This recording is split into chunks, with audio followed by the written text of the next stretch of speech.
Patuloy ang pag-radio challenge ng BRP Teresa Magbanwa ng Philippine Coast Guard sa barko ng China Coast Guard na nanatili pa rin sa loob ng Exclusive Economic Zone ng Pilipinas.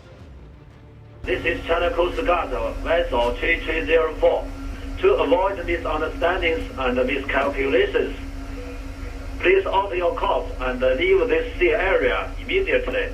You do not possess any legal authority to patrol within the Philippine Exclusive Economic Zone.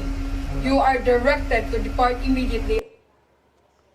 Ayon sa PCG, kada oras ang radio challenge ng BRP Teresa Magbanwa sa China Coast Guard Vessel 3304 na 86 nautical miles ang distansya sa Capones Island sa Zambales.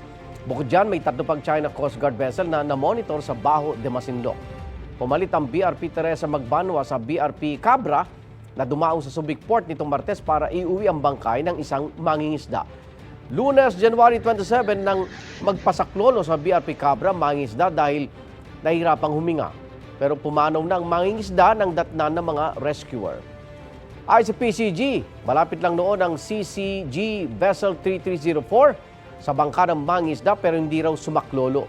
Sa halip, tila sinamantala pa raw ng China Coast Guard ang insidente para makalapit pa sa Zambales coastline sa distansyang 72 nautical miles. Nang pumalit ang BRP Teresa Magbanwa, napalayo nito ang CCG vessel at napanatili ang mahigit 80 nautical miles sa distansya mula sa Zambales.